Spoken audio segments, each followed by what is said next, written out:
তুমি বাঁচাও তুমি মারো। আমাদের বাঁচানকে, আমাদের মারার মালিককে। তুমি বাঁচাও তুমি মারো, অবিরত তুমি ক্ষমা করো। তুমি বাঁচাও তুমি মারো, অবিরত তুমি ক্ষমা করো। ধরার যে জন তুমি তাকেই ধরো, ধরার যে জন তুমি তাকেই ধরো। সবই তোমার হাতে আল্লাহ। সুবহানাল্লাহ আলহামদুলিল্লাহ লা ইলাহা ইল্লাল্লাহ। তোমার রিজিক খেয়ে পড়ে অবাধ্য হয় কেমন করে। তোমার রিজিক খেয়ে পড়ে অবাধ্য হয় কেমন করে। খুঁজে না পাই কোনো ভাষা, খুঁজে না পাই কোনো ভাষা। শুকর গুজার করার আল্লাহ। সুবহানাল্লাহ আলহামদুলিল্লাহ লা ইলাহা ইল্লাল্লাহ। সুবহানাল্লাহ। প্রিয় ভাইরা আমার, আমরা একজন আল্লাহকে বিশ্বাস করি, এক আল্লাহকে ভয় করি, কিন্তু এই সমাজে অনেক মানুষ আছে যারা আল্লাহ তাআলাকে ভয় করে, মুখে বলে, কিন্তু কাজে কোনো প্রমাণ নাই। এই যে মাদ্রাসাগুলো, এই মাদ্রাসাগুলোতে যারা পড়াশোনা করে, তার আর কিছু হোক বা না হোক, তারা কোনোদিন আল্লাহকে ভুলে যাবে। জোরে বলেন, আল্লাহকে ভুলে যাবে। কিন্তু যেই বাচ্চাটা কিন্ডারগার্টেনে পড়াইলেন, এরপরে আপনি প্রাথমিক বিদ্যালয়, মাধ্যমিক বিদ্যালয়, কলেজ, ভার্সিটিতে পাঠাইলেন, সেই সমস্ত ছেলেদের মধ্যে এরকম বহু ছেলে আছে যারা মুসলিম, বাবা মুসলিম, দাদা মুসলিম, কিন্তু সে ইসলামী কোনো জ্ঞান না থাকার কারণে তাকে যদি আপনি জিজ্ঞাসা করেন, বাবা তুমি তো ইংলিশ মিডিয়ামে পড়লা, এখন কলেজ ভার্সিটিতে আসো, তোমার কি ধারণা ইসলাম সম্পর্কে? তখন সে বলে, কি বলেন, দেয়ার ইজ নো গড, আসলে আল্লাহ বলতে কিছু নাই, এগুলো হুজুরদের কথা। বলেন না নাউজুবিল্লাহ, আরো জোরে বলেন না নাউজুবিল্লাহ। এই চিন্তা নিয়ে যখন তারা বড় হয়, তখন তারা সমাজের মধ্যে একটা পর্যায়ে নিজেরা তসলিমা নাসরিনের মতো নিজেদেরকে নাস্তিক দাবি করে। তারা হুমায়ুন আজাদের মতো বড় পণ্ডিত দাবি করে, আবার নিজেদেরকে নাস্তিকও দাবি করে। এমন সমাজে এরকম শিক্ষিত কুলাঙ্গার তৈরি হয় কি হয় না? জোরে বলুন, হয় কি হয় না? এরকম এক কুলাঙ্গার, সে চ্যালেঞ্জ করে বসলো যে কে আছে, কোন মোল্লা আছে যে আমার সঙ্গে চ্যালেঞ্জ করবে আল্লাহ আছে এটা প্রমাণ করার জন্য। তখন ওই সময়ের লোকেরা ইমামে আজমের কাছে গেল, হে ইমাম আজম আবু হানিফা, আমাদের সমাজে একটা লোক আছে, আমাদেরই ছেলে, কিন্তু সে বলতেছে আল্লাহ বলতে কিছু নাই, আপনাকে তার সঙ্গে বহাস করতে হবে। ইমাম আজম বললেন, আমি এত দিনের কাজ করি, এখন একটা নাস্তিকের সাথে বহাস করব? ওর সাথে কোরআন হাদিস দিয়ে তো বহাস করলে কাজ হবে না, কারণ যদি কোরআন হাদিস বুঝতো তাহলে ও কোনোদিন নাস্তিক হতো। কারণ যার কলবে কোরআন আছে সে কোনোদিন নাস্তিক হতে পারে? আরো জোরে বলুন, পারে? ইমাম আজম বললেন, ঠিক আছে, তোমরা প্যান্ডেল সাজাও, আয়োজন করো, আমি আসব। সময় নির্ধারণ করা হলো, প্যান্ডেল সাজানো হলো। নাস্তিক তার দলবল নিয়ে, সঙ্গী সাথী নিয়ে, কিতাব বই পুস্তক নিয়ে আসলো। ইমাম আজমের অপেক্ষা করতেছে। নির্দিষ্ট সময় চলে যায়, ঘন্টা পার হয়ে যায়, 1.5 ঘন্টা 2 ঘন্টা পার হয়ে গেল। নাস্তিক বলতেছে, তোমাদের ইমাম আমার সঙ্গে বহাসে পারবে না বিদায়, সে দেখো 2 ঘন্টা হয়ে গেল, এখনো এখানে আসতেছে না। এই কথা বলতে না বলতে ইমামে আজমকে দেখা গেল দূর থেকে আসতেছে। ইমামে আজম যখন সামনাসামনি আসলো, তখন নাস্তিক দাঁড়িয়ে বলল, যার সময়ের জ্ঞান নাই, সময় সম্পর্কে যে সচেতন না, 2 ঘন্টা আগে আসার কথা, 2 ঘন্টা পরে যেই লোকটা আসতে পারে, এই কাণ্ডজ্ঞানহীন লোকের সঙ্গে আমার কোনো তর্ক হতে পারে না, আমি আপনার সাথে বহাস করব না। ইমামে আজম বলছে, মিয়া শোনো, আমি দেরি করলামটা কেন, দেরি হলো কেন সেটা একটু শোনো, তারপরে না হয় তুমি চলে যেও। তখন লোকটা বলল, ঠিক আছে বলেন আপনি কেন দেরি করলেন? বললে, এই যে আসতে এখানে একটা নদী আছে না, কাছারি বাড়ি, কাছারি ঘাট, কাছারি ঘাটের নদী, এখানে আমি আসলাম, দেখি কোনো নৌকা নাই। এখন আমি কি করব? বসে আছি, হঠাৎ দেখলাম কোথা থেকে একটা বীজ জমিনে পড়লো, বীজটা একটু পরে একটা চারা দিল, চারাটা আস্তে আস্তে বড় হয়ে গেল, বড় হয়ে অটোমেটিক সেটা তক্তা হয়ে গেল, আবার অটোমেটিক তক্তাগুলো জোড়া লেগে একটা নৌকা হয়ে গেল। ওই নৌকাটা আমার সামনে আসলো, আর আমি নৌকায় বসে আমি এপার পাড়ি দিয়ে আসলাম। এইতে যে এই 2 ঘন্টা সময় লেগেছে, মূলত আমি ঠিক টাইমেই আসতাম। তখন ওই লোকটা বলল, যাও, মনে করছিলাম তোমার মাথায় কিছু বুদ্ধি শুদ্ধি আছে, যা বললে এতে মনে হয় না যে তুমি স্বাভাবিক আছো, তুমি কোনো কিছু খেয়েছো, তোমার মাথা খারাপ হয়ে গেছে। তখন বলল, কেন মাথা খারাপ হবে কেন? তখন নাস্তিক বলতেছে, এটা কোনোদিন সম্ভব যে একটা গাছের চারা অটোমেটিক বড় হয়েছে, আবার সেটা অটোমেটিক একাই তক্তা হয়ে গেছে, আবার সেটা জোড়া লেগে নৌকা হয়ে গেছে, আবার মাঝিবিহীন তুমি এখানে চলে আসছো, এটা কি সম্ভব? তখন ইমাম আজম বললেন, হে নাস্তিক, যদি সামান্য একটা নৌকা একা কাঠ ফেরে তৈরি হতে পারে, যদি মাঝি ছাড়া একটা নৌকা যদি এপার থেকে ওপারে না যেতে পারে, তাহলে খুঁটিবিহীন বিশাল আকাশ, বিশাল জমিন, চন্দ্র সূর্য, কুল কায়নাত কিভাবে আল্লাহ ছাড়া, কোন মালিক ছাড়া চলে? জবাব দে, জবাব দে, জবাব দে। তখন নাস্তিক বলল, ইমাম, আমার বই পুস্তক সব আপনার কাছে জমা দিয়ে দিলাম, আমি আর বই পুস্তক পড়ব না, আমার চক্ষু খুলে গেছে, আমাকে পড়াইয়া দিন লা ইলাহা ইল্লাল্লাহু মুহাম্মাদুর রাসূলুল্লাহ সাল্লাল্লাহু আলাইহি ওয়াসাল্লাম। সকলে পড়ি, লা ইলাহা ইল্লাল্লাহ, লা ইলাহা ইল্লাল্লাহ। প্রিয় ভাইরা আমার, ঈমানী শক্তি, আল্লাহর প্রতি বিশ্বাস এমন এক শক্তিশালী শক্তি।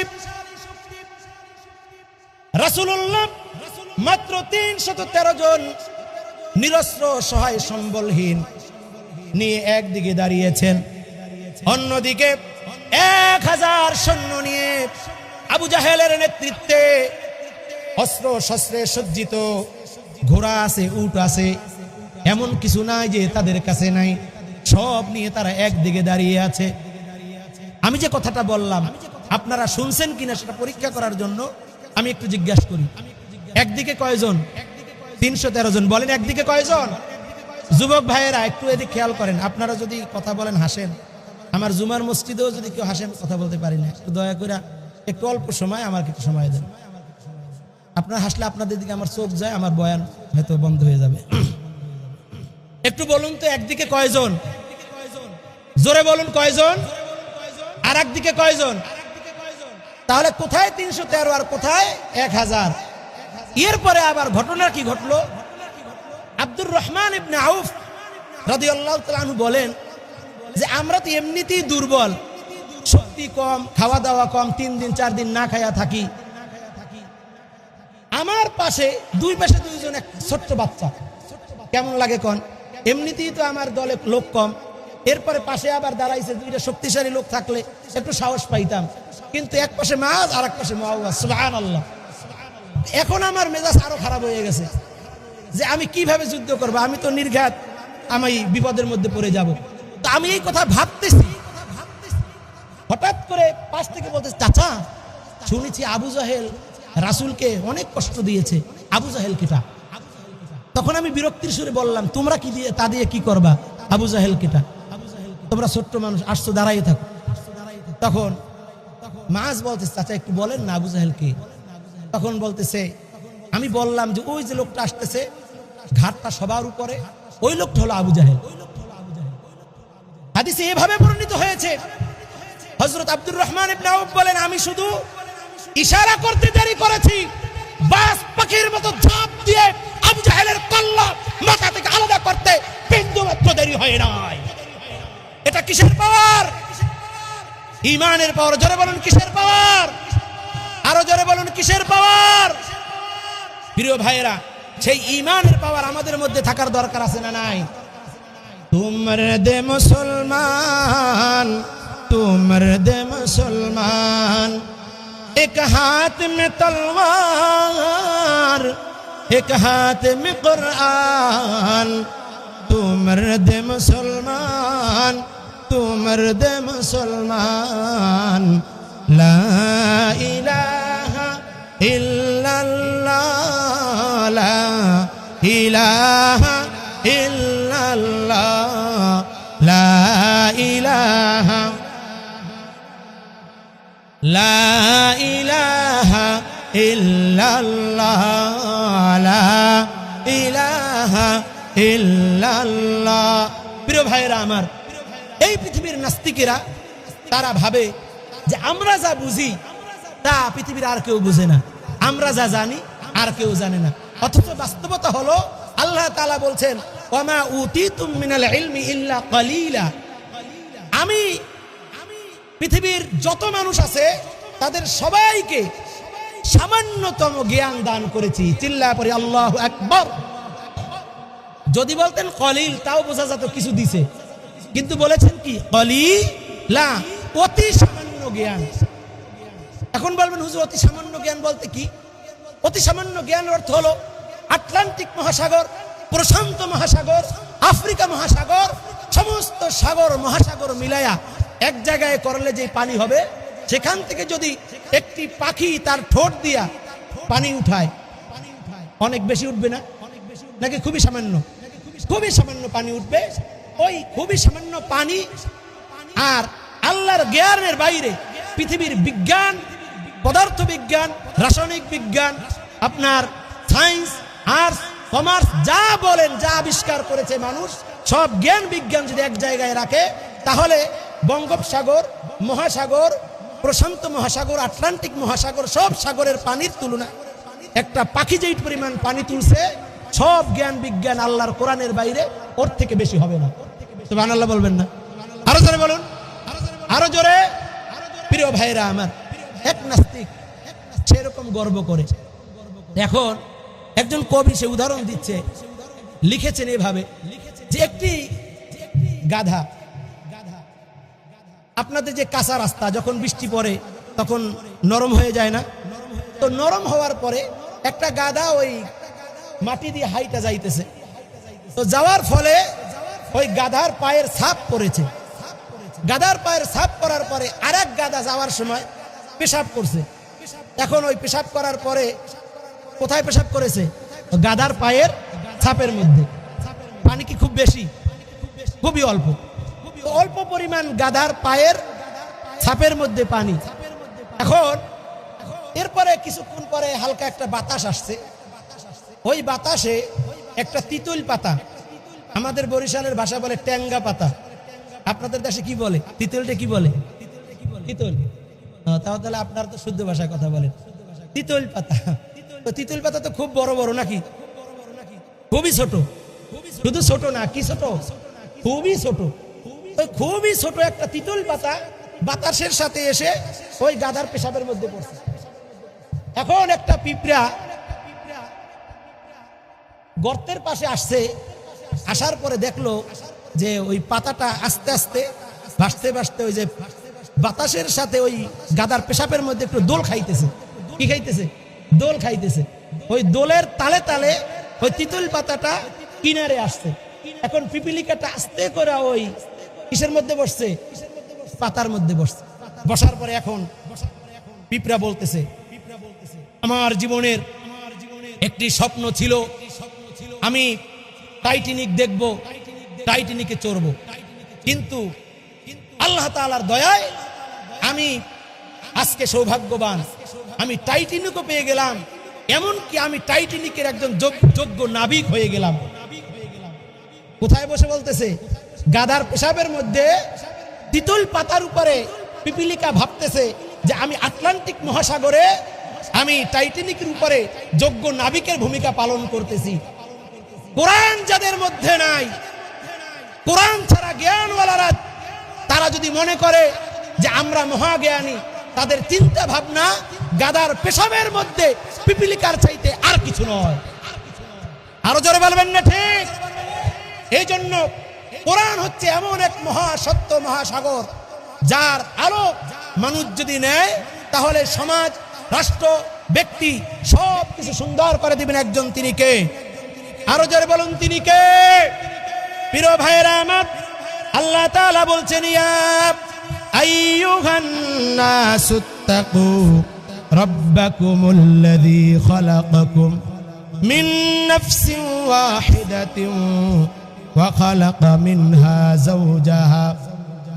আল্লাহ তাআলা মানুষদেরকে যখন কোন ইবাদতের কথা বলেন, হুকুম দেন, তখন হুকুম দেন কিসের? নামাজের, রোজার, এগুলা মানুষ মুসলমানদেরকে আল্লাহ তাআলা হুকুম দেন। কিন্তু তাকওয়া এমন একটা আমল যেটা আল্লাহ তাআলা গোটা মানব জাতিকে ডেকে বলেছেন, ইয়া আইয়ুহান নাস, হে মানুষেরা। আচ্ছা বলেন তো, আমাদেরকে যদি আল্লাহ তাআলা জিজ্ঞাসা করে, কোন হুজুর যদি জিজ্ঞাসা করে যে ভাই আপনি নামাজ পড়েন না, আল্লাহর ভয় কি নাই? আপনি রোজা রাখেন না, আল্লাহর ভয় কি নাই? তাহলে আমরা বলি কি, হ্যাঁ ভয় আছে। এর মানে নামাজ পড়লে ভয় আছে বোঝা যায়, নামাজ না পড়লে ভয় নাই বোঝা যায়। রোজা রাখলে ভয় আছে বোঝা যায়, রোজা না রাখলে ভয় নাই বোঝা যায়। কিন্তু একজন হিন্দু, বৌদ্ধ, খ্রিস্টান, তারা কিভাবে তাকওয়া অর্জন করবে? তাদের তাকওয়ার অর্থ কি? নাস মানে হলো গোটা দুনিয়ার কাফের, মুশরিক যারা আছে, হিন্দু, বৌদ্ধ, নাস্তিক যারা আছে, সবাইকে আল্লাহ তাআলা নাস বলছেন। যে ধর্মেরই হোক না কেন, যে বর্ণেরই হোক না কেন, শ্বেতাঙ্গ, কৃষ্ণাঙ্গ, হিন্দু, বৌদ্ধ, খ্রিস্টান, নারী, পুরুষ যারা আছে সবাই কি মানুষ? সবাই কি মানুষ? তো সব মানুষকে আল্লাহ ডাক দিয়ে বলেন, ইয়া আইয়ুহান নাস, হে দুনিয়ার মানুষেরা, ইত্তাকু, তোমরা ভয় করো, রব্বাকুম, তোমাদের রবকে। তাহলে বলুন তো, হিন্দুরা আল্লাহকে কেমনে ভয় করবে? তারা তো আল্লাহকে মানিই না। বৌদ্ধরা, খ্রিস্টানরা, তারা আল্লাহকে ভয় করবে কেমনে? আমরা যখন ভয় হয় তখন আমরা নামাজে যাই, আমরা রোজা রাখি, হজ করতে যাই। তাহলে একজন খ্রিস্টান সে আল্লাহকে কেমনে ভয় করবে? আল্লাহ তো ডাক দিয়ে বলছেন, ইয়া আইয়ুহান নাস ইত্তাকু রাব্বাকুম। এর মানে হচ্ছে আল্লাহ তাআলা দুনিয়ার মানুষদেরকে ডাক দিয়ে এমন একটা কথা স্মরণ করাইয়া দিয়েছেন যেখানে আমরা সবাই এক। সুবহানাল্লাহ। আল্লাহ তাআলা বলছেন, ইত্তাকু রাব্বাকুম আল্লাযী খালাকাকুম মিন নাফসিন ওয়াহিদাহ। ওই আল্লাহকে, ওই রবকে তোমরা ভয় করো, যেই রব তোমাদের সবাইকে এক নফস থেকে বানিয়েছেন। চিৎকার মেরে বলি সুবহানাল্লাহ।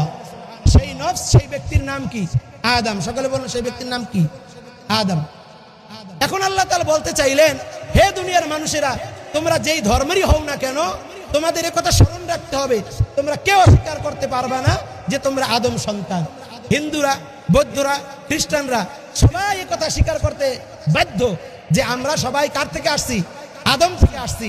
আল্লাহ তাআলা বলছেন, তোমরা ওই আল্লাহকে, ওই রবকে ভয় করো, যেই রব তোমাদের সবাইকে এক আদম থেকে বানিয়েছেন। এর মানে হলো, হে দুনিয়ার মুসলিমেরা, তোমরা আল্লাহকে ভয় করো। এর মানে হলো বলো লা ইলাহা ইল্লাল্লাহ। কারণ তোমাদের পূর্বপুরুষ, তোমরা যার থেকে এসেছো, সেই আদম পড়েছিলেন কি? লা ইলাহা ইল্লাল্লাহ, আদম সফিউল্লাহ। সুতরাং তোমরা এত দলে বিভক্ত হইয়া, কেউ বলো আমি হিন্দু, কেউ বলো আমি বৌদ্ধ, কেউ বলো খ্রিস্টান, এই যে বিভিন্ন জাতে বেজাতে তোমরা যে বিভক্ত হয়ে গেলা, তোমাদের জাত তো একটা, তোমরা সবাই এক আদমের সন্তান। আর ওই আদম আমি আল্লাহকে তাওহীদ, আমি আল্লাহর স্বীকারোক্তি দিয়েছেন, আমি আল্লাহকে এক রব হিসেবে মেনেছে। সুতরাং তোমরা সবাই লা ইলাহা ইল্লাল্লাহ বলে তোমরা ইসলামের মধ্যে ঢুকে যাও। সকলে পড়ি সুবহানাল্লাহ। প্রিয় ভাইরা আমার, এই জন্য আল্লাহ তাআলা দুনিয়ার সব মানুষকে ডাক দিয়ে বললেন, তোমরা সবাই মুসলমান হয়ে যাও। এরপরে আল্লাহ তাআলা বললেন, ইয়া আইয়ুহাল্লাযীনা আমানুত্তাকুল্লাহ, হে মুমিনেরা, তোমরা আল্লাহকে ভয় করো। প্রিয় ভাইরা, আল্লাহ তাআলা সব মানুষকে ডাক দিয়ে মুসলমান হওয়ার জন্য বললেন। এরপর বললেন, তোমরা মুমিনরা, তোমরা আল্লাহকে ভয় করো। মুমিনরা আল্লাহকে ভয় করবে কিভাবে? আল্লাহ তাআলা বলছেন, ইয়া আইয়ুহাল্লাযীনা আমানুত্তাকুল্লাহ ওয়া কুলু কওলান সাদীদা। ইসলিহ লাকুম আ'মালাকুম ওয়া ইয়াগফির লাকুম যুনুবাকুম। হে দুনিয়ার মুমিনেরা, তোমরা আল্লাহকে ভয় করো এবং তোমরা সাথে সাথে সত্য কথা বলো, সত্য কথা শোনো। ইসলিহ লাকুম আ'মালাকুম, তোমরা যদি সত্য কথা বলো তাহলে তোমাদের আমলকে সংশোধন করে দিবেন একজন। তিনি কে? আরো যারা বলেন তিনি কে? ওয়া ইয়াগফির লাকুম যুনুবাকুম, এবং তোমাদের সবার সমস্ত গুনাহ আল্লাহ তাআলা maaf করে দিবেন। আবার পড়ি সুবহানাল্লাহ। প্রিয় ভাইরা আমার, আল্লাহ তাআলা অন্য আয়াতে বলছেন, ইয়া আইয়ুহাল্লাযীনা আমানুত্তাকুল্লাহ ওয়াবতাগু ইলাইহিল ওয়াসিলাতা ওয়াজাহিদু ফি সাবিলিহি লাআল্লাকুম তুফলিহুন। হে দুনিয়ার মুমিনেরা, ইত্তাকুল্লাহ, আল্লাহকে ভয় করো, ওয়াবতাগু ইলাইহিল ওয়াসিলা, এবং তোমরা ওসিলার মাধ্যমে, নেক আমলের মাধ্যমে আল্লাহ তাআলাকে ভয় করো, আল্লাহ তাআলার সন্তুষ্টি অর্জন করো। প্রিয় ভাইরা আমার, ওয়াবতাগু ইলাইহিল ওয়াসিলা, এর ব্যাখ্যায় মুফাসসিরিন ইকরাম বনি ইসরাইলের 3 যুবকের কথা এনেছেন। 3 যুবক মরুভূমির মধ্য দিয়ে যাচ্ছিলেন। হঠাৎ করে বন্যা শুরু হয়ে গেল, ঝড় শুরু হয়ে গেল। যখন ঝড় শুরু হয়ে গেল তখন তারা একটি গর্তের মধ্যে আশ্রয় নিলেন। আশ্রয় নেওয়ার পরে হঠাৎ করে একটি বড় পাথর এসে তাদের গর্তের মুখটা বন্ধ করে দিল। এতক্ষণ ছিল মুসিবত, এখন হলো কি? মহা মুসিবত। এতক্ষণ ছিল বৃষ্টি ঝড়, সেখানে হয়তো সর্বোচ্চ ভিজত, কিন্তু এখন তারা যে গর্তে ঢুকেছে সেই গর্তের মুখ বড় একটা পাথর এসে বন্ধ করে দিয়েছে। এখন এমন এক পাথর এসেছে, তারা 3 জনকে 6 জনও যদি মিলে ধাক্কা ধাক্কি করে সরাইতে পারবে না। তাহলে এতক্ষণ ছিল বৃষ্টির মধ্যে মুসিবতে, এখন আছে কিসের মধ্যে? একটু বলেন, এখন কিসের মধ্যে আছে? মহা মুসিবতে। এখন 3 জনের মধ্যে যে মুরব্বী, সে বলতেছে, দেখো আল্লাহ তাআলা তো বলছেন ওয়াবতাগু ইলাইহিল ওয়াসিলা, আল্লাহ তাআলাকে মাধ্যম দিয়ে ডাকতে। তাহলে আমাদের জীবনে চিন্তা করে দেখো যে কোনো ভালো কাজ আছে কিনা। যার জীবনে যে ভালো কাজটা আছে সেটার উসিলা করে আল্লাহ তাআলার কাছে দোয়া করি, আল্লাহ তাআলা দেখি আমাদের কোনো বের হওয়ার রাস্তা বের করে দেন কিনা। প্রিয় ভাইয়েরা, আল্লাহ তাআলা বলেছেন, ওয়ামান ইয়াত্তাকিল্লাহ ইয়াজআল লাহু মাখরাজা, যারা আমি আল্লাহকে ভয় করে তাদের জন্য আমি আল্লাহ পথ বের করে দেই। আল্লাহ তাআলার ঘোষণা অনুযায়ী একজন যুবক আল্লাহর কাছে দোয়া করতেছে, আল্লাহ আমি একজন কসাই মানুষ, সারাদিন গোশত বানাই। আমি গোশত বানানোর পরে গভীর রাতে বাড়িতে ফিরে আসি। একদিন আসলাম, গোশত এরকম ভালো বিক্রি হলো না। আমি বাড়িতে এসে দেখি আমার বাচ্চাগুলো না খেয়ে ঘুমিয়ে আছে, বিবি সাহেবও আমার অপেক্ষায় আছে। আমি খালি হাতে বাড়ি আসলাম, আমার হাতে আমার বিবি 1 গ্লাস দুধ ধরিয়ে দিলেন, বললেন, স্বামীরে আপনি সারাদিন না খাওয়া কাজকর্ম করেছেন, আপনি এই দুধ গ্লাস পান করুন। আমি আমার বাচ্চাদের দিকে তাকাইলাম, দেখলাম তারা না খেয়ে ঘুমিয়ে পড়েছে, তাদের চোখগুলো টলমল করতেছে। আমার হৃদয়ের মধ্যে তাদের প্রতি ভালোবাসা জাগ্রত হলো, কিন্তু আমি তাদেরকে বাদ দিয়ে আমি আমার মায়ের ঘরে প্রবেশ করলাম। প্রবেশ করার পরে আমি আর আমার মাকে দেখলাম ঘুমিয়ে আছে, বৃদ্ধা মানুষ, শরীরে গোশত নাই। আমি ডাকলাম মাকে, তাকে বসলাম। বসানোর পরে তার মুখের কাছে আমার হাতের গ্লাসটা ধরলাম, মা দুধ গ্লাস পান করলো। হে আল্লাহ, আমি চাইলে আমার সারা দিনের ক্ষুধা আমি ওই গ্লাস দুধ দিয়ে নিবারণ করতে পারতাম। আমি চাইলে আমার প্রাণের স্ত্রীকেও পান করাইতে পারতাম, আমি চাইলে সন্তানদের মুখে দিতে পারতাম। হে আল্লাহ, না না না, আমি আমার স্ত্রীকেও দেই নাই, আমার সন্তানদেরকেও দেই নাই। তুমি তো বলেছো, ওয়াকাদা রাব্বুকা আল্লা তা'বুদু ইল্লা ইয়াহু ওয়া বিল ওয়ালিদাইনি ইহসানা। হে আল্লাহ, তুমি তো বলেছো আমি আল্লাহর ইবাদতের পরে তোমাদের মা বাবার প্রতি সদ্ব্যবহার করবে, তাদের যত্ন নিবে। কোরআনে আল্লাহ তাআলা তাহারি পরে মা বাপের কথা দিলেন, তাদেরই প্রতি সদা ইহসান তরে, ইহসান তরে। খোদারি রহম তারা এ ধারার বরকত, খোদারি রহম তারা এ ধারার বরকত। ওগো মা তুমি এ ধরনের শ্রেষ্ঠ নেয়ামত, তোমারই পদতলে রয়েছে জান্নাত। কার কথা বলেছেন? মুহাম্মদ সাল্লাল্লাহু আলাইহি ওয়াসাল্লাম। আল জান্নাতু তাহতা আকদামিল উম্মাহাত, মায়ের পায়ের নিচে জান্নাত। রিদার রাব্বি ফি রিদাল ওয়ালিদাইন, মা বাবার সন্তুষ্টিতে আল্লাহর সন্তুষ্টি, মা বাবার অসন্তুষ্টিতে আল্লাহর অসন্তুষ্টি। হে আল্লাহ, তোমার ঘোষণা অনুযায়ী আমি আমার মাকে সেই দুধ গ্লাস পান করিয়েছি। হে আল্লাহ, যদি আমি এই কাজটা তোমার জন্য করে থাকি, তাহলে আমাকে এই কাজের বিনিময়, এই কাজের উসিলায় এই বিপদ থেকে মুক্তি দিয়া দাও। সঙ্গে সঙ্গে পাথরটা একটু সরে গেল। আরো জোরে বলা যাবে কি সুবহানাল্লাহ? প্রিয় ভাইয়েরা আমার, দ্বিতীয় ব্যক্তি দোয়া করলে, আল্লাহ আমার বাড়িতে একজন গোলাম ছিল, সে আমার বাড়িতে কাজ করত। হঠাৎ করে একদিন গোলাম পালিয়ে গেল। গোলাম পালিয়ে যাওয়ার পরে আমি গোলামকে অনেক খোঁজাখুঁজি করলাম, কিন্তু গোলামকে পাইলাম না। এমত অবস্থায় তার কিছু পাওনা টাকা ছিল আমার কাছে। আমি সেই টাকা কি করব? আমি 3টা বকরি কিনলাম, ভেড়া কিনলাম। কেনার পরে সেই ভেড়াগুলা পালতে পালতে পাল হয়ে গেল, ভেড়ার পাল হয়ে গেল। হঠাৎ করে কয়েক বছর পরে ওই গোলাম আমার কাছে এসে আমার সঙ্গে সাক্ষাৎ করেছে। আমি চাইলে তাকে তার পাওনা টাকা দিয়ে দিতে পারতাম। আমি চাইলে তার টাকা দিয়ে যে 3টা বকরি কিনেছি, সেই 3টা দিয়ে দিতে পারতাম। কিন্তু হে আল্লাহ, আমি তাকে তার পাওনা টাকাও দেই নাই, তাকে আমি 3টা বকরিও দেই নাই, বরং তাকে আমি আমার ওই গোটা ভেড়ার পাল সুদ্ধা তাকে দিয়ে দিয়েছি। হে আল্লাহ, যদি আমি এই কাজটা করে তোমার রাজি খুশির জন্য, হায় আল্লাহ, তাহলে আমাদেরকে এই বিপদ থেকে মুক্তি দিয়া দাও।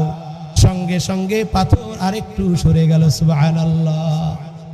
যেই পরিমাণ সরেছে 2 জনের দোয়ায়, তাতে একজন মানুষ বের হইতে পারে না, সেরকম পথ হয় নাই। এরপরে তৃতীয় ব্যক্তি দোয়া করলো, ইয়া রব, হে আল্লাহ, আমি আমার চাচাতো বোনের সঙ্গে দীর্ঘদিন অবৈধ সম্পর্ক করেছিলাম। এক পর্যায়ে আমার চাচাতো বোন অনাহারে ক্ষুধার তাড়নায় আমার একদিনের কুপ্রস্তাবে রাজি হয়ে গেল। বলল, তুমি যদি আমাকে খাবার দাও, তাহলে আমি তোমার সঙ্গে রাত্রি যাপন করতে রাজি আছি। আমি তাকে তার খাবারের ব্যবস্থা করে দিলাম। সেও তার কথা অনুযায়ী আমাকে তার কাছে ডাকলো। আমি যখন পরিপূর্ণ প্রস্তুত, আমার চাচাতো বোনের শরীরেও কোনো কাপড় নাই, আমার শরীরেও কোনো কাপড় নাই। এমন সময় আমার চাচাতো বোন বলল, ভাই, তোমার সামনে আমি, তুমি চাইলেই তোমার খায়েশ পূরণ করতে পারো, কিন্তু একটা কথা মনে রাখবা, ঘর বন্ধ, দরজা বন্ধ, গভীর অন্ধকার, কেউ দেখে না। যিনি দেখেন তিনি কে? আরো জোরে বলুন, তিনি কে? ভাই, তুমি ওই আল্লাহকে ভয় করো। হে আল্লাহ, সব কিছু প্রস্তুত থাকা সত্ত্বেও আমি আমার চাচাতো বোনের কাছ থেকে শুধুমাত্র তোমার ভয়ে ফিরে এসেছি। হে আল্লাহ, ওই কাজটা যদি তোমার জন্য করে থাকি, তাহলে আল্লাহ তুমি আমাকে এই বিপদ থেকে বাঁচাইয়া দাও। এর সঙ্গে পাথরটা সরে গেল, আর তারা 3 জনই বের হয়ে গেল। প্রিয় ভাইয়েরা আমার, আল্লাহ তাআলা বলছেন, ওই পাথরের মধ্যে তারা আমি আল্লাহকে ডেকেছে। দুনিয়ার কেউ দেখে নাই, কেউ জানে না, কেউ শুনে নাই, কিন্তু আমি আল্লাহ শুনেছি। প্রিয় ভাইরা আমার, আল্লাহ তাআলা বলেন ইয়ালামু ওয়া ইয়ালামু মা ফিল বাররি ওয়াল বাহরি ওয়া মা তাসকুতু মিন ওয়ারাকাতিন ইল্লা ইয়ালামুহা। আল্লাহ তাআলা বলছেন, হে দুনিয়ার মানুষেরা, জমিনে আর পাহাড়ে, সমতলে, পানির নিচে যা কিছু হয় সব কিছু যিনি দেখেন তিনি কে? সব কিছু যিনি জানেন তিনি কে? আল্লাহ তাআলা বলেন ওয়ায়ালামু মা ফিল বাররি ওয়াল বাহর ওয়া মা তাসকুতু মিন ওয়ারাকাতিন ইল্লা ইয়ালামুহা।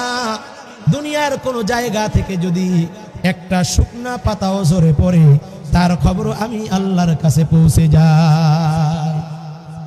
প্রিয় ভাইয়েরা আমার, যে আল্লাহর কাছে দুনিয়ার কোন জায়গা থেকে যদি একটি শুকনো পাতা পড়ে যায়, সেটার খবর যদি হয়, তাহলে আমরা কি অপরাধ করি, কাকে মারি, কাকে ধরি, কোথায় জিনা করি, কোথায় আমরা মিথ্যা কথা বলি, কোথায় গীবত করি, সব কিছু তিনি জানেন কি জানেন না?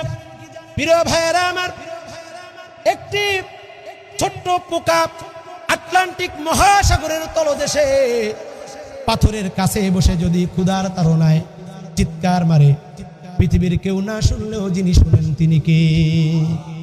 হযরত ইউনূস আলাইহিস সালাম মাছের পেটের ভিতরে, গভীর অন্ধকার, সমুদ্রের অন্ধকার, মাছের পেটের অন্ধকার, রাত্রির অন্ধকার। কয় অন্ধকার হলো? 3 অন্ধকার। জোরে বলুন, কয় অন্ধকার? 3 অন্ধকারের মধ্যে বের হবার কোনো রাস্তা নাই, বের হবার কোনো পথ নাই। এর থেকে বড় কোনো বিপদ হতে পারে? সমুদ্রের মধ্যে এক বিশাল তিমির মধ্যে কোনো রাস্তা নাই বের হওয়ার, কোনো মানুষ তাকে চাইলেও বাঁচাইতে পারবে না।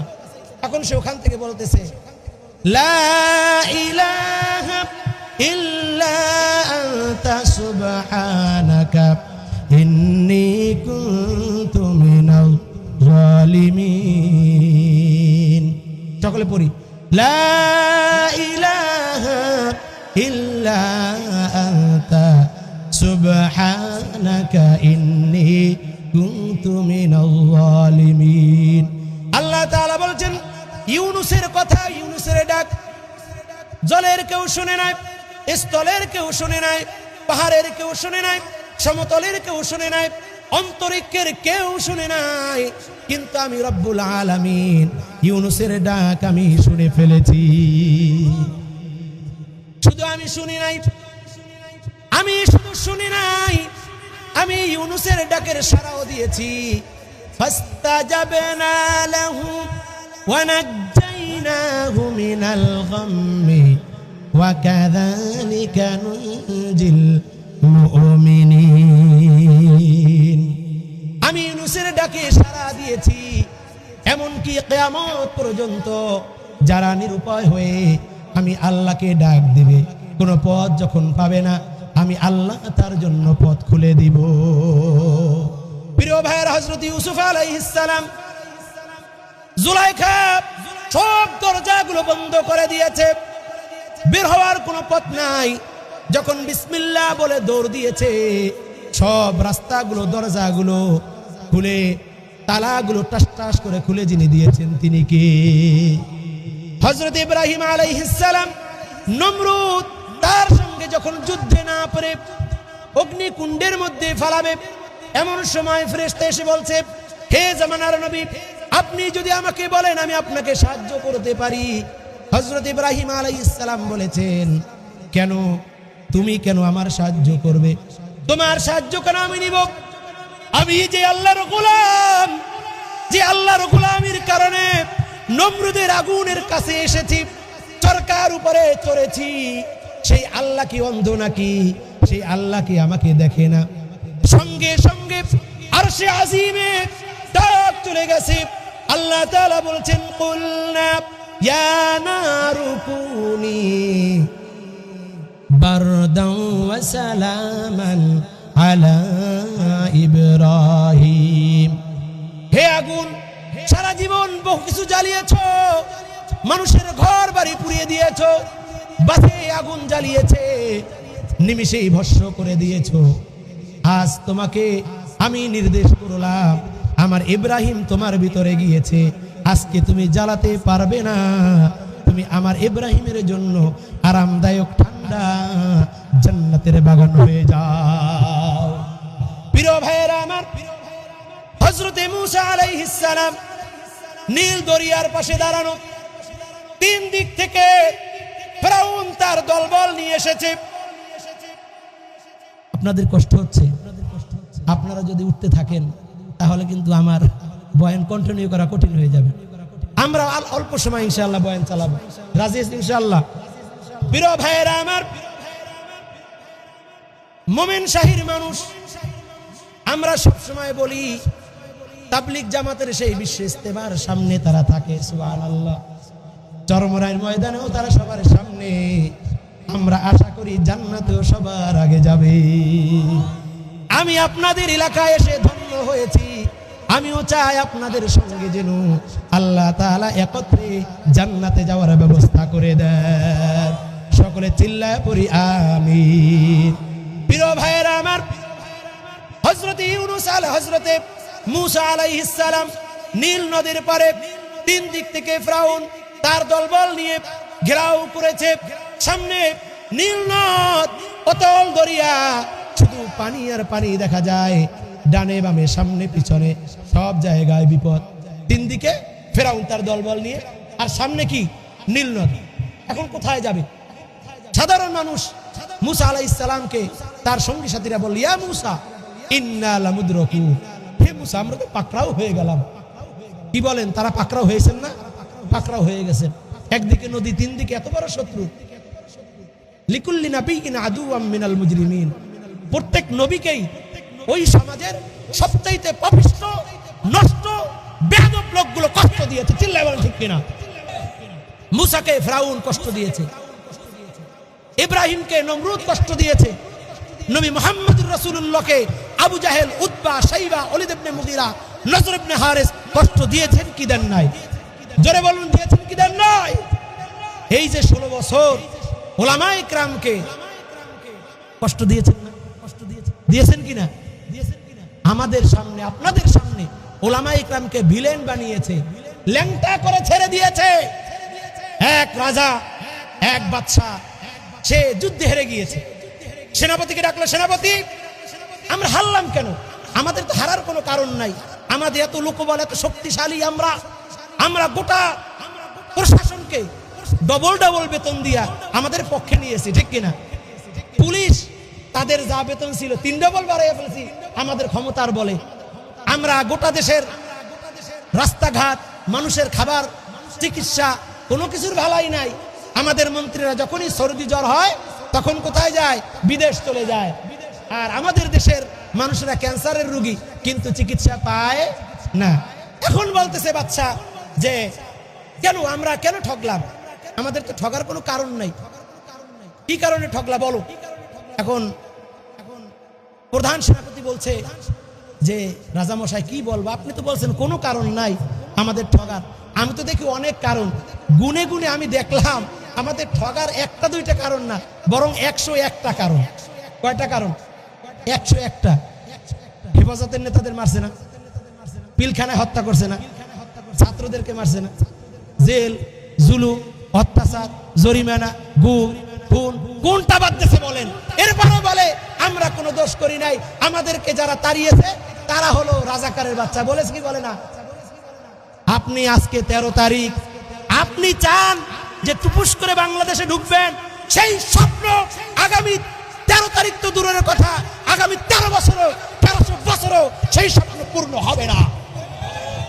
কারণ এই পৃথিবীর ইতিহাস বলে যারা, যেই স্বৈরাচার একবার বিদায় হয়েছে, জাতি তাকে আর দ্বিতীয়বার গ্রহণ করে। জোরে বলুন, করে? ফিরআউনকে গ্রহণ করে নাই, নমরুদকে গ্রহণ করে নাই, ওলীদ ইবনে মুগীরাকে গ্রহণ করে নাই, আবু জাহেলকে গ্রহণ করে নাই, এবং শেখ হাসিনাকেও গ্রহণ করবে না। সুতরাং ভয় পাওয়ার কোনো কারণ নাই। উলামায়ে কিরামের নেতৃত্বে বাংলাদেশে ইসলামী রাজ কায়েম হবে, সকলে পড়ি ইনশাআল্লাহ। প্রিয় ভাইরা আমার, আমি যে ওয়াজ করলাম, এখন যদি ওখানে পুলিশ দাঁড়ানো থাকতো যে একজনও লড়তে পারবে না, যদি যাও সবগুলো জেলে ঢুকাবো। কেউ যাইতো? জোরে বল, কেউ যাইতে পারতো? ফজরের নামাজের সময় হয়ে গেছে, একজনের বাসায় ঘুমাইতে পারবা না, সবাই মসজিদে যাও। আসরের সময় আজান হয়ে গেছে, দোকানদার একটাও লড়তে পারবা না, সবগুলো মসজিদে যাবা, নামাজ পড়বা, তারপরে আবার দোকানের শাটার উঠাবা। আর যদি এর ব্যত্যয় ঘটে তাহলে শাটার পিটাই ভেঙে দেবো, ঠিক না?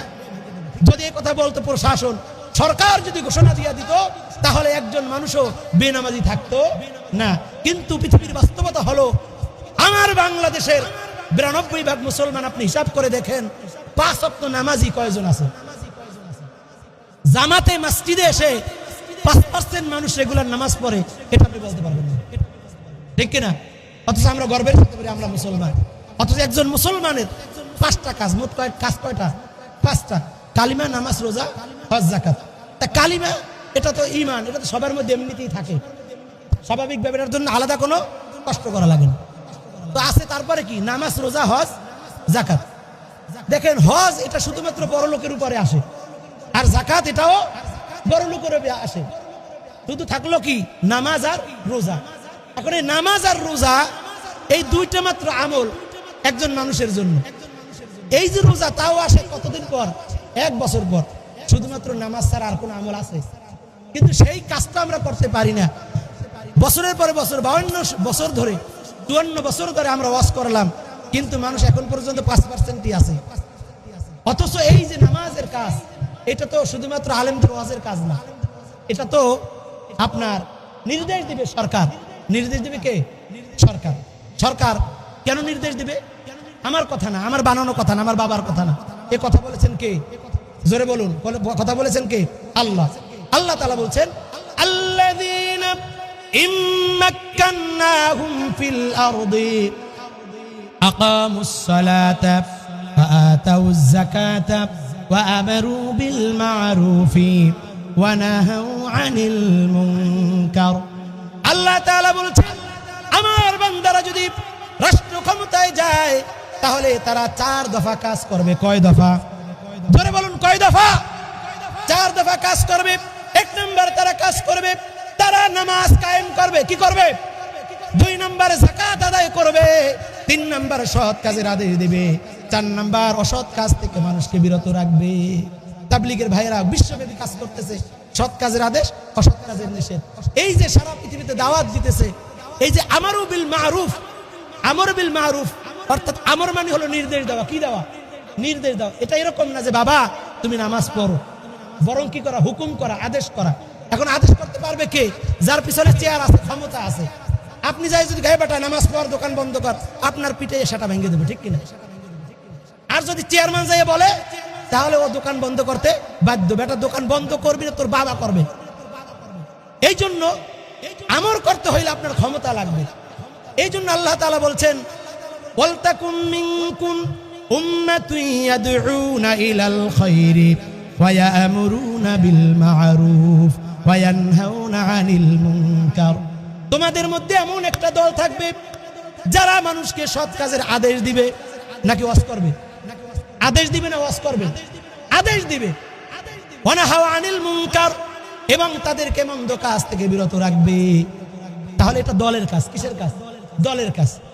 এটা সরকারের কাজ, গভর্নমেন্টের কাজ। গভর্নমেন্ট যদি অর্ডার দেয়, সরকার প্রধান যদি অর্ডার দেয়, তাহলে দেশে দিন কায়েম হবে, ইসলাম কায়েম হবে, নামাজ প্রতিষ্ঠিত হবে। আল্লাহ তাআলা আমাদেরকে এই 52 বছর 54 বছর পরে আল্লাহ তাআলা একটা সুযোগ দিয়েছেন। এই সুযোগে আল্লাহর জমিনে আল্লাহর দিন কায়েমের তৌফিক দান করুন। সকলে পড়ি আমিন। প্রিয় ভাইরা, যে কথা বলতেছিলাম, তো বাদশা বলতেছে যে সেনাপ্রধান তুমি বলো যে কি কারণ, 101টা কি কারণ? তখন বলতেছে, রাজামশাই 101টা কারণ আমি শুরু করি একটা একটা। হ্যাঁ, শুরু করো। তো বলতেছে, আমরা চতুর্দিক থেকে ঘেরাও করছি, পুরা সৈন্যদেরকে আটকাইয়া ফেলছি, কিন্তু ভাগ্যক্রমে দুর্ভাগ্যক্রমে দেখলাম কি, আমাদের ওই যে বন্দুকটা ভিজে গেছে, বৃষ্টি ভরা বন্দুক ভিজা, কাঠিগুলা নষ্ট হয়ে গেছে। এখন ওই যে গুলি ফায়ার করি, ঠাস ঠাস করে, কিন্তু ফায়ার বের হয় না।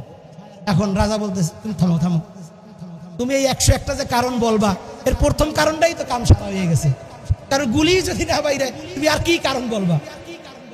আপনি কারণ বিশ্রান, কারণ খোঁজেন, যে আমার ক্ষমতা গেল কেমনে, আমি দুপুরের খাবারটা রান্না করছি, খাবো, বিশ্রাম করব, কিন্তু দুপুরে খাবার না খাইয়েই আমার যাইতে হলো। কারণটাকে আপনি টের পান নাই? কারণ তো আপনি ওখানে যে আলেমদেরকে দিয়ে মানুষ দোকান উদ্বোধন করে, ঘর উদ্বোধন করে, দোয়া করায় মা বাবার জন্য, সেই আলেমদেরকে আপনি জাতির সামনে অপমান করেছেন, নির্যাতন করেছেন। যে আলেমদের বদদুয়া আপনার কলিজায় লেগেছে। মাওলানা মামুনুল হক, সে তার বৈধ স্ত্রী নিয়ে তিনি গিয়েছেন রিসোর্টে। কুলাঙ্গার সাংবাদিক বদমাশ জিজ্ঞাসা করে, এটা আপনার কে হয়? বলে আমার বউ। বলে সত্যি আপনার বউ? বলে হ্যাঁ, বউ তো আমার। আপনি কোনো ডকুমেন্ট দিতে পারবেন? এর মানে হলো আপনি কাবিননামা দেখাইতে পারবেন? আচ্ছা বলেন তো, কেউ ঘুরতে গেলে কাবিননামা নিয়ে যায়? অন্যদিকে দেখেন পরিমণি, হঠাৎ দেখলাম মিডিয়ায় খবর আসলো পরিমণির পেটে বাচ্চা। পরিমণির পেটে কি বাচ্চা? কোন সাংবাদিক জিজ্ঞাসা করেন না তোমার বাচ্চাটা আসলো কেমন? কয়দিন পরে শুনি গায়ে হলুদ, এরপরে শুনি বিয়া। আপনারা কি করেন? আগে বিয়ে, তারপরে গায়ে হলুদ, হ্যাঁ, পরে বাচ্চা। পরিমণি কামটা ঘটাইলো কি? আগে বাচ্চার খবর পুরা দেশের মানুষ শুনলো, এরপরে গায়ে হলুদ, এরপর হলো বিয়া। কিন্তু কোন সাংবাদিক যা জিজ্ঞাসা করলো না যে তোমার পেটে কোথা থেকে এই কুলাঙ্গার এসেছে। লিকুল্লি নাবিয়্যিন আদুওয়াম মিনাল মুজরিমিন, প্রত্যেক সময় আলেমদের বিরোধিতা করে বদমাশ, লম্পট, বেহায়া, লজ্জাগুলো ঠিক কিনা? এই জন্য ওলামায়ে কেরাম, দিনদার, পরহেজগার মুসলমানদের বিব্রত হওয়ার কোনো কারণ নাই। কারণ এটা আল্লাহ তাআলার একটি খেলা। আল্লাহ তাআলা দেখেন যে মানুষ তারা কি করে, আমি আল্লাহর পথ থেকে সরে যাই কিনা। কারণ যে যত মুমিন, যে যত ঈমানদার, তার বিপদ তত বেশি, ঠিক কিনা? এই জন্য কোনো ভয় পাওয়া যাবে না। কারণ কি? কারণ হলো আল্লাহ তাআলা বলছেন, আলা ইন্না আউলিয়া আল্লাহি লা খাউফুন আলাইহিম ওয়ালা হুম ইয়াহজানুন। আল্লাহ তাআলা বলছেন আমার ওলি যারা, তাদের কোনো ভয় নাই, চিন্তাও নাই। প্রিয় ভাইরা, জবান খুলে একটা উত্তর দিবেন, যেই আল্লাহ বলেছেন ওলি হলে ভয় থাকবে না, চিন্তাও থাকবে না, সেই আল্লাহর কথা অনুযায়ী আমাদের ওলি হওয়া দরকার আছে না নাই? ওলি হতে চাই কি চাই না? জোরে বলুন, চাই কি চাই না? যারা চুপ করে আছে তারা মানে ওলি হতে চাই না। সকলে ওলি হতে চাই কি চাই না? যদি চাই তাহলে মাত্র দুইটা কাজ করতে হবে। কি করতে হবে? দুইটা কাজ। আল্লাযীনা আমানু ওয়া কানু ইয়াত্তাকুন, শুধুমাত্র ঈমান আনতে হবে আর তাকওয়া অবলম্বন করতে হবে। কয় কাজ? ওলি হতে হলে কয় কাজ করা লাগবে? দুই কাজ।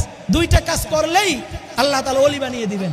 এখন এই যে তাকওয়া যে অবলম্বন করব, আমরা আল্লাহকে যে ভয় করব, আল্লাহ তাআলা কোরআনে কারীমের এক আয়াতে বলছেন, মা ইয়াকুনু মিন নাজওয়া সালাসাতিন ইল্লা হুয়া রাবিউহুম ওয়ালা খামসাতিন ইল্লা হুয়া সাদিসুহুম। এই তোমরা যে 13 তারিখ মানুষের বাসে আগুন দিবা, তারপরে ঘর বাড়ি জ্বালাইয়ে দিবা, রাস্তা অবরোধ করবা, সড়ক মহাসড়ক বন্ধ করে দিবা, গাছ কাইটা, এইগুলো নিয়ে একটা পরামর্শ করে না? টুপি সুপি পরামর্শ হয় কিনা? তারা তো মনে করে আমরা ঘর বন্ধ কইরা এরপর আমরা পরামর্শ করছি, এগুলা মনে হয় কেউ দেখে নাই। আল্লাহ তাআলা বলছেন, এটা আজকে বলেন নাই, 1400 বছর আগে বলছেন, মা ইয়াকুনু মিন নাজওয়া সালাসাতিন ইল্লা হুয়া রাবিউহুম ওয়ালা খামসাতিন ইল্লা হুয়া সাদিসুহুম। তোমরা যখন তিনজন মিলে পরামর্শ করো, ইল্লা হুয়া রাবিউহুম, সেখানে চতুর্থ আরেকজন থাকে, সুবহানাল্লাহ। ওয়ালা খামসাতিন ইল্লা হুয়া সাদিসুহুম, যখন তোমরা 5 জনে মিলে পরামর্শ করো যে কোন বাসে আগুন দিবা, কোন বাড়ি জ্বালাইয়া দিবা, কোন রাস্তা অবরোধ করবা, তখন তোমাদের ওই 5 জন থাকো না, বরং তোমাদের সাথে আরেকজন থাকে। তিনি কে? আরো জোরে বলুন, তিনি কে? এরপরে এখন ভাবতে পারেন, মানুষ তো অনেক চালাক, এখন বলতে পারেন, হুজুর তাহলে আমরা এক কাজ করব, যেহেতু 3 জনে পরামর্শ করলে 4 নম্বরে আল্লাহ থাকেন, 5 জনে করলে 6 নম্বরে আল্লাহ থাকেন, তাহলে আমরা 3 জনে করব না, আমরা 3-এর কম 2 জনে করব, অথবা 5 জনের উপরে আমরা করব। যদি আমরা 6 জন 7 জন 10 জন 20 জনে করি, তাহলে তো আল্লাহ তাআলা থাকবেন না। এরকম একটা প্রশ্ন থাকতে পারে কি পারে না? আল্লাহ তাআলা সেই সুযোগ রাখেন না, কারণ আল্লাহ তাআলা তো আমাদের মতো না। আল্লাহ তো আহকামুল হাকিমিন, তার কোনো কথার মধ্যে ফাঁকযোগ থাকতে পারে? কোনো ফাঁকা থাকতে পারে? থাকতে পারে না। আল্লাহ তাআলা দেখেন, আমরা জানি যে আবহাওয়া বার্তা মাপার জন্য ম্যারোমিটার যন্ত্র আছে, আছে না নাই? ম্যারোমিটার যন্ত্র দিয়ে আবহাওয়া মাপে, মাপার পরে বলে পটুয়াখালী, বরগুনা, বরিশাল, পিরোজপুর ইত্যাদি এলাকায় ঝড়ো হাওয়া বইতে পারে। চট্টগ্রাম, কক্সবাজার, তারপরে আপনার উপকূলীয় এলাকা যেগুলো আছে এগুলার উপর দিয়ে আপনার জলোচ্ছ্বাস হতে পারে, ঘূর্ণিঝড় হতে পারে। আজ পর্যন্ত কেউ কি বলেছে ঘূর্ণিঝড় হবেই, জলোচ্ছ্বাস হবেই? এ কথা কেউ বলেছে? কিন্তু আল্লাহ তাআলা এইরকম কোন যদি টদি দিয়ে কিছু বলেন নাই। আল্লাহ তাআলা বলছেন, যেটা বলেছেন সেটা একেবারে ডাইরেক্ট বলেছেন। আল্লাহ তাআলা বলছেন, ইদাস সামাউ ফাতারাত ওয়া ইদাল কাওয়াকিবু তাহারাত, যখন চন্দ্র খসে পড়বে, যখন তারকাসমূহ ছিটকে পড়বে, যখন চন্দ্র সূর্য ধাক্কা লাগবে, যখন কিয়ামত অনুষ্ঠিত হবে। আল্লাহ তাআলা কোন জায়গায় এরকম কথা বলেছেন যে মানুষ মরার পরে কবর আযাব হইতেও পারে? বলছেন এরকম? চন্দ্র সূর্য একটা ধাক্কা লাগতেও পারে, এরকম কোন লাগতে পারে, হইতে পারে, এরকম কথা কোরআনে আছে? কোথাও নাই। আল্লাহ তাআলা এই জন্য ফাঁক ফকর মাইরা আল্লাহ তাআলা বলছেন, মা ইয়াকুনু মিন নাজওয়া সালাসাতিন ইল্লা হুয়া রাবিউহুম ওয়ালা খামসাতিন ইল্লা হুয়া সাদিসুহুম ওয়ালা আদনা মিন যালিকা ওয়ালা আকতারা ইল্লা হুয়া মাআহুম আইনামা কানু। আল্লাহ তাআলা বলছেন, তোমরা তিনজন যদি থাকো সেখানেও আরেকজন থাকে, 4-5 যদি থাকো সেখানেও আরেকজন থাকে, ওয়ালা আদনা মিন যালিক, যদি 3 জনের কম 2 জনেও যদি করো সেখানেও থাকে, আর যদি 6-5 জনের বেশি 10 জন 12 জন মিলে করো সেখানেও যিনি থাকেন তিনি কে? আরো জোরে বলুন, তিনি কে? প্রিয় ভাইরা, এই জন্য এই কথা বিশ্বাস করে যে আমি যেখানেই থাকি না কেন সব সময় সব জিনিস দেখছেন, সবাইকে দেখছেন, সব কিছু মনিটরিং করেছেন, সব কিছু আল্লাহ তাআলা দেখছেন, সেই বিশ্বাস আর অনুভূতি যদি জাগ্রত হয় সেটার নামই হলো তাকওয়া। সেটার নাম কি? আরো যারা বলুন, সেটার নাম কি? প্রিয় ভাইয়েরা, এই তাকওয়া আমরা শিখবো কারের কাছ থেকে? সাহাবায়ে কেরামের কাছ থেকে। হযরতে আমিরুল মুমিনিন ওমরে ফারুক রাদিয়াল্লাহু তাআলা আনহু উবাই ইবনে কাবকে জিজ্ঞাসা করেন, হে উবাই, আমি তো শুনলাম তাকওয়া রাসূলের কাছ থেকে, আমি নিজেও অনেক গবেষণা করেছি, তুমি একটু বলো তাকওয়াটা কি, আসলে তাকওয়ার ব্যাখ্যাটা কি? উবাই ইবনে কাব বলছেন যে আপনি কি জানেন না আল্লাহ তাআলা পবিত্র কোরআনে 114টি সূরা নাজিল করেছেন, 6660 আয়াত দিয়েছেন। রাসূল এই কিতাবটাকে আমাদেরকে পড়িয়েছেন। আচ্ছা, রাসূল যদি পড়ান তাহলে রাসূল কি? শিক্ষক, আর সাহাবায়ে কেরাম ছাত্র। রাসূল বলেছেন, বুইস্তু মুআল্লিমান, আমি মুআল্লিম হিসেবে পৃথিবীতে এসেছি। রাসূল শিক্ষক, সাহাবায়ে কেরাম ছাত্র। তাহলে এই যে পড়াইলেন আর সাহাবায়ে কেরাম পড়লেন, একটা পরীক্ষা দরকার আছে কিনা? আমাদের বছরে যদি শিক্ষা প্রতিষ্ঠানে 3টা পরীক্ষা হয়, তাহলে সাহাবায়ে কেরামের 23 বছরের শিক্ষা জীবনে কমসে কম একটা পরীক্ষা হওয়া দরকার আছে না নাই? আল্লাহ তাআলা সেই পরীক্ষাটা নিলেন, কারণ রাসূল যদি পরীক্ষা নেন তাহলে হয়তো বলা যেতে পারে যে রাসূল পক্ষপাতিত্ব করেছেন, কাউকে নাম্বার বেশি দিয়েছেন, কাউকে কম দিয়েছেন। এই জন্য আল্লাহ তাআলা নিজে পরীক্ষা নিলেন। কি পরীক্ষা নিলেন? আল্লাহ তাআলা বললেন, উলাইকাল্লাযী নামতাহানাল্লাহু কুলুবাহুম লিত্তাকওয়া। সুবহানাল্লাহ। আল্লাহ তাআলা পরীক্ষা নিলেন, তো নিলেন কি নিলেন? যদি আল্লাহ তাআলা 114টি সূরার মধ্য দিয়ে পরীক্ষা নিতেন তাহলে কমসে কম 114টা প্রশ্ন করতেন। যদি 23 বছরে একটা পরীক্ষাও নিতেন তাহলে কয়টা পরীক্ষা হতো? 23টা। কিন্তু মাত্র একটা প্রশ্ন করলেন, সেটা হলো তাকওয়ার প্রশ্ন। সুবহানাল্লাহ।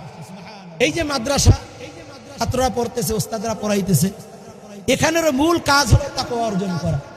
উবাই ইবনে কাব বলছেন, হে আমিরুল মুমিনিন, তাকওয়া, আমি উত্তর দেওয়ার আগে আপনাকে আমি জিজ্ঞাসা করি যে আপনি কি কখনো কাঁটাদার জঙ্গলের মধ্য দিয়ে চলাফেরা করেছেন? তখন আমিরুল মুমিনিন বলে, হ্যাঁ চলেছি তো। তখন বলছে, কিভাবে চলেছেন? তখন বলে, আমি খুব সতর্কতার সাথে আমি আমার কাপড়, শরীর সবগুলো গুটায়া এমন ভাবে চলেছি যাতে আমার শরীরে কাটার কোনো আসর না লাগে। যদি শরীরে লাগে তাহলে শরীর ক্ষতবিক্ষত হবে, আর যদি কাপড়ে লাগে তাহলে কাপড় ক্ষতবিক্ষত হবে। এই জন্য আমি খুব সতর্কতা অবলম্বন করেছি। তখন আমিরুল মুমিনিন হযরত ওমর ফারুক রাদিয়াল্লাহু তাআলা আনহুকে উবাই ইবনে কাব বললেন, হে আমিরুল মুমিনিন, এটার নামই হলো তাকওয়া। এই দুনিয়ার অসংখ্য গণিত গুনার আসবাব, টিভি, সিনেমা, বিপর্দা নারী, মিথ্যা গীবত শিকার, তারপরে ঘুষ, দুর্নীতি, চাঁদাবাজি, এই সব কিছু হলো গুনার এক একটা গাছ, এক একটা গুনার কাটা গাছ। এই পৃথিবীর এই কাটা গাছের মধ্য দিয়া আল্লাহ তাআলা জান্নাতের রাস্তা রেখেছেন। যারা ওই জান্নাতে যেতে চায় তাদের খুব সতর্কতার সাথে এই দুনিয়ার গুনাহগুলোকে এড়ায়া তাদেরকে জান্নাতে যেতে হবে। যদি কারো শরীরে এই গুনার দাগ লেগে যায়, কাটা লেগে যায়, তাহলে সে জান্নাতে যেতে পারবে না। আর যদি কেউ এই দুনিয়ার বাহির থেকেও জান্নাতে কোনোভাবে পৌঁছে যায়, সেটাও সম্ভব হবে না। প্রিয় ভাইয়েরা আমার, হযরতে আদম আলাইহিস সালাম আল্লাহ তাআলার জান্নাতে গিয়েছিলেন কি গিয়েছিলেন না? তারপরে আবার তিনি পৃথিবীতে আসছেন, কারণটা কি? কারণটা হলো তিনি বাই রোড দিয়ে গিয়েছেন। জান্নাতে যেতে হবে দুনিয়ার এই কাঁটাযুক্ত রাস্তা দিয়া, বাই রোড দিয়ে গেলে সেখানে থাকা যাবে না।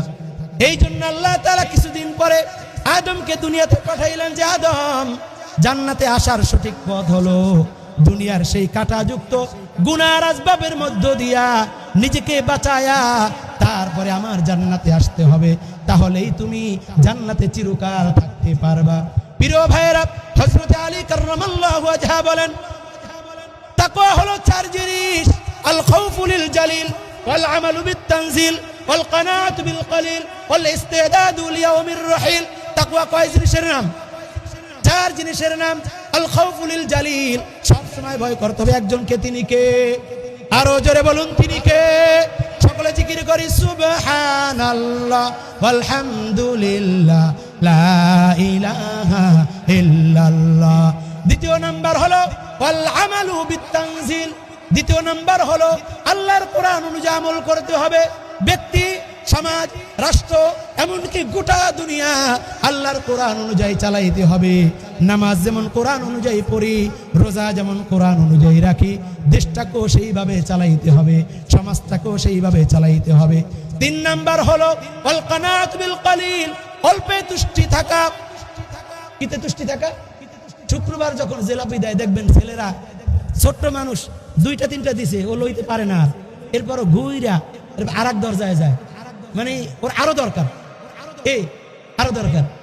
যার একটা মোটর সাইকেল আছে তার একটা প্রাইভেট কার দরকার, যার একটা প্রাইভেট কার আছে তার দুইটা দরকার, যার দুইটা আছে তার তিনটা দরকার। এমন মানুষ আছে না নাই? নিজের মধ্যে কনাত নাই, অল্পে তুষ্টি নাই। আল্লাহ তাআলার ঘোষণা হলো আল কানাআতু লিল কলিল, অল্পে তুষ্টি থাকা, এটা হলো তাকওয়ার 3 নম্বর ধাপ। 4 নম্বর ধাপ হলো আল ইস্তিদাদু লিয়াউমির রহিল, যেদিন দুনিয়া থেকে বিদায় নিব সেদিনের জন্য প্রস্তুতি গ্রহণ করা। কারণ দুনিয়া থেকে যখন মানুষ বিদায় নিয়ে যায় তখন তার সেই আমলটাই ধর্তব্য হয়। কেউ যদি জীবনের শেষ মুহূর্তে পড়তে পারে লা ইলাহা ইল্লাল্লাহ, আল্লাহ তাআলার হাবিব বলেন, মান কানা আখিরু কালামিহি লা ইলাহা ইল্লাল্লাহ দাখালাল জান্নাহ, যার শেষ কথা হবে লা ইলাহা ইল্লাল্লাহ, সে আল্লাহর জান্নাতে যাবে।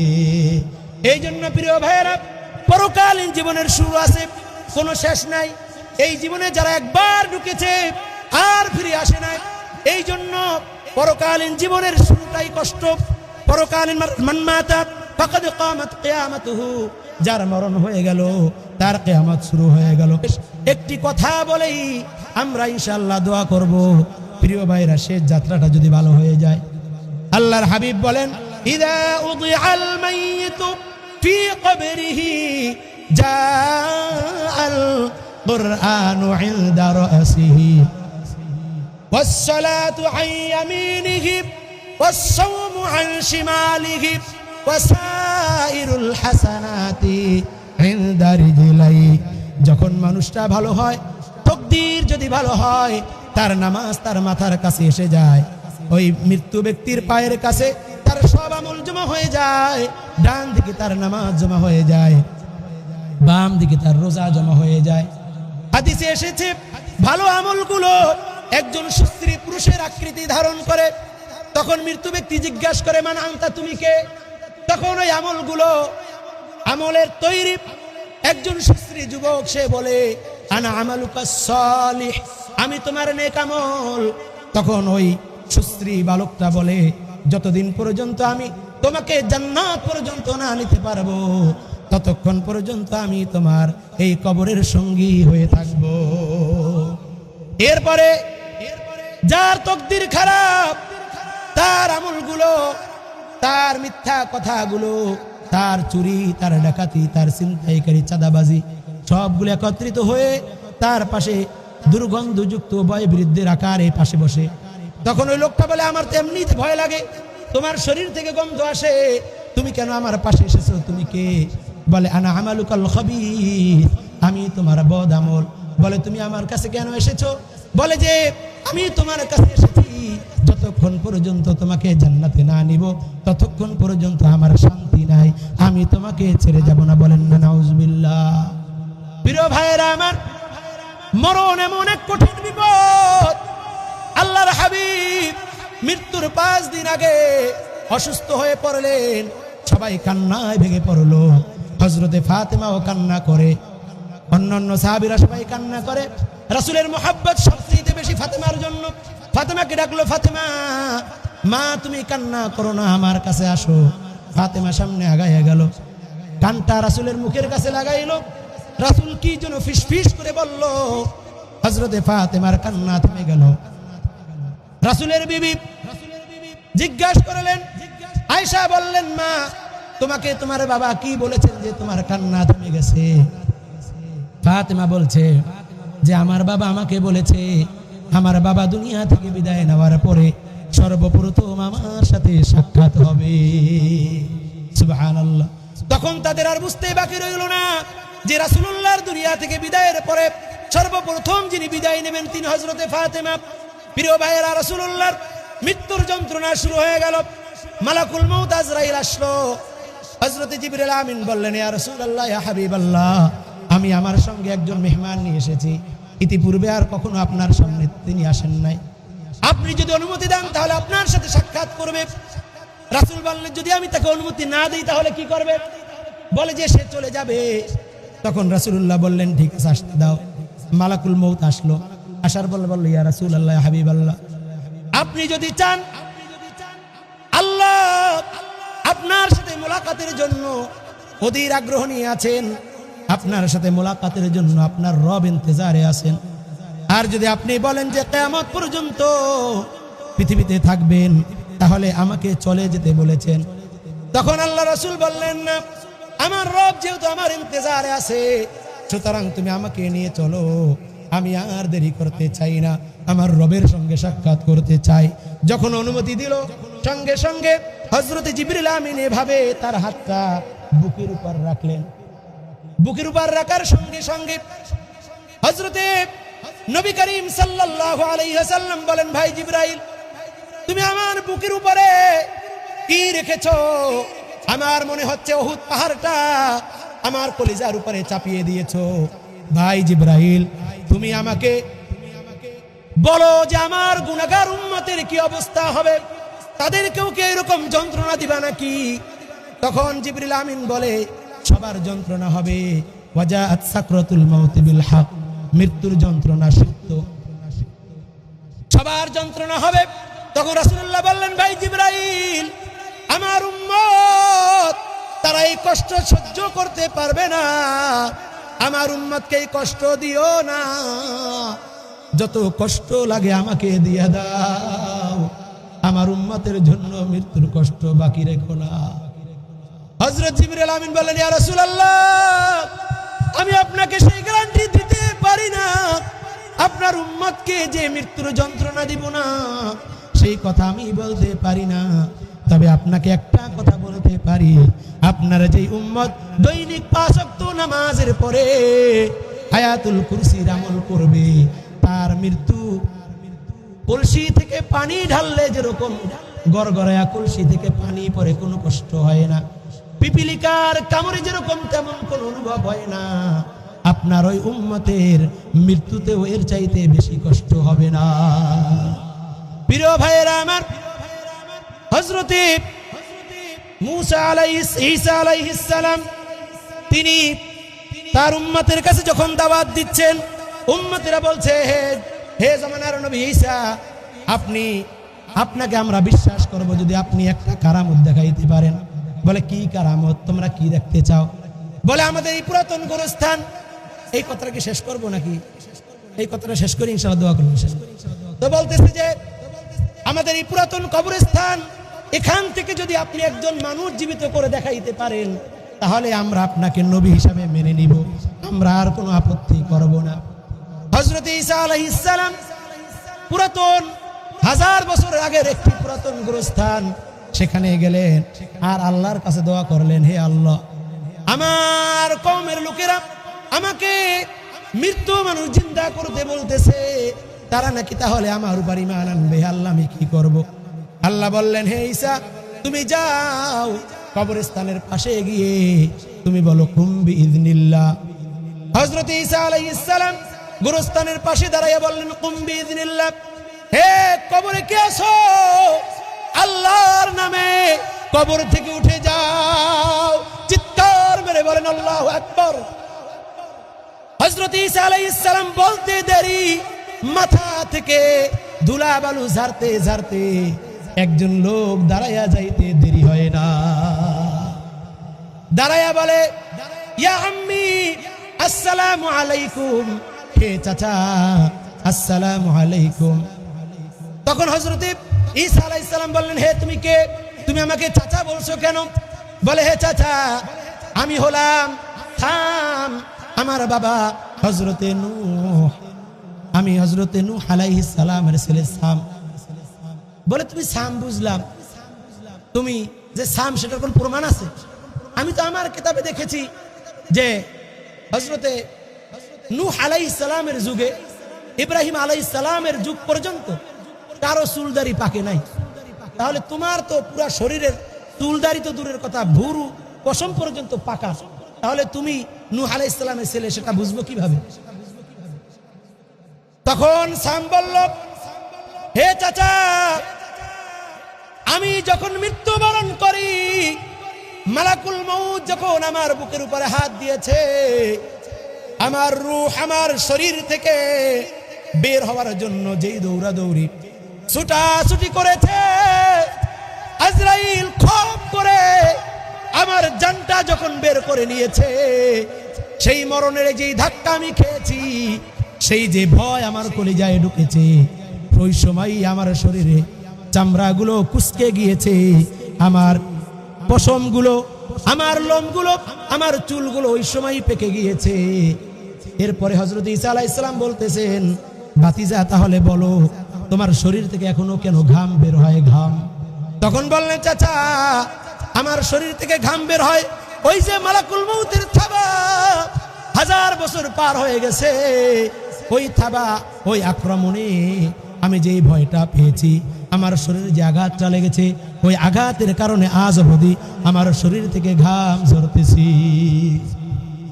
প্রিয় ভাইরা, যখন মানুষ মারা যায় আমরা তো চামচ দিয়া মুখে পানি দেই, কিন্তু ওই লোকটা যদি ওই সময় কথা বলতে পারতো তাহলে বলতো, আমাকে তো তোমরা চামচ দিয়া পানি দাও, আমাকে জগ দিয়া যদি পানি দাও তাহলেও আমার তৃষ্ণা মিটবে না।